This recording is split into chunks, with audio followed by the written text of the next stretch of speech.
jersey, but it's not like he's been hiding in the group either.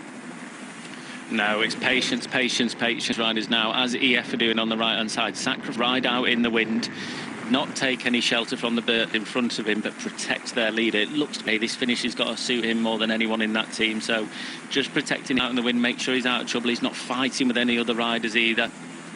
We saw Alberto Bettiol in such good form, not just taking the prologue win, but sprinting for bonus seconds on the opening stages as well, the first stage and into the second stage as well. In the end, of course, he lost. Some might say maybe it was all that sprinting and those efforts that then ended with that double quad cramp. He's had a slightly easier now, you never know. It's a good shout, Alberto Bettiol, an uphill.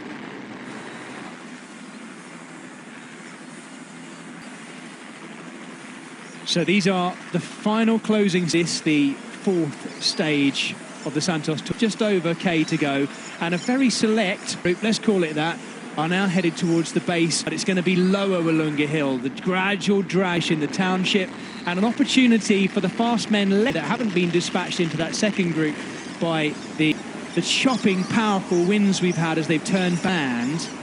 There's an opportunity for Caleb Ewan, Ethan Hayter, wrong maybe to rub shoulders in a sprint like this, but it's uphill to a win. Adam Blythe has pointed out what a testy and difficult finish this is. And Paul Penaway is in there. Well, he have a chance at popping off the win to get the win. And then we've got the classic star riders in there, like Alberto, who sits at the back of his EF Education easy post ride. This is going to be a real mix of a finish, an opportunity for a different kind of rider to have a go at this.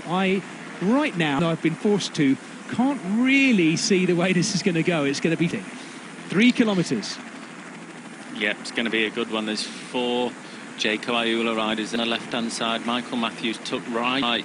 If you're on the right-hand side now and a swamp of riders on the left comes over you, it's like a blanket just covering you. You'll only go down that line, so you want to have room to manoeuvre. A lot of riders will be just waiting to move up on the right-hand side, hopefully with a teammate. If you're on the left, as we can see, there is no room, so trying to push through. That's Covey moving up today as well, moving onto the wheel of Matthews. Matthews is in that predicament. He's got Hep waiting for him on the left look, just waiting to move him up. He knows he wants to follow the riders, but also have a teammate there in case. Caleb Ewan, look, on the left-hand side, Jared's moving him up, keeping him out of trouble. He'll go right to the front, a bit of a big effort, but slam over to the right-hand side and get back in some shelter.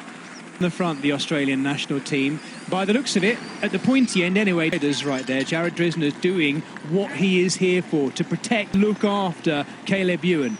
On paper, the fastest sprinter in this leading group. I don't think many people would argue with that, but he's got to be in the right place, and there's a lot of pushing and shoving. We're into the final 2 kilometres.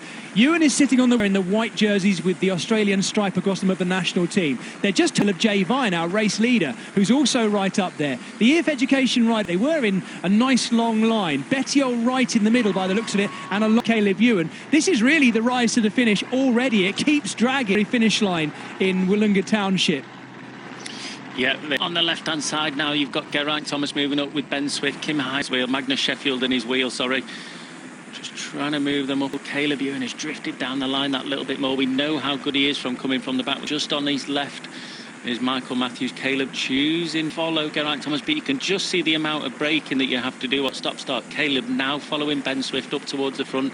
They've lost their general classification. Sheffield, I'm trying to work out where Hayter is within that. No, I'm not sure they're not working for Ben Swift, you know, by the way, now. No, definitely not. Swift has done too much work. Hayter's there, bang in the middle of the screen right at the bottom, so he's a long way back at them in the middle. You can just see how much of a washing machine effect it is. You back down the headwind. No one wants to be in the wind for too long, so they're moving up, covering, taking them back down. Geraint Thomas on the front. Nearly into the final kilometre. Michael Matthews and Caleb Ewan, both quite a long way back up. Geraint Thomas, despite being ill and battling infection coming into the back on. The Ineos Grenadiers now have already started the long push with Geraint Thomas right. Caleb Ewan's too far back. He's on the left-hand side trying to move up. You can saddle, but for him to move up in this headwind, it'll take a big turn done on the front.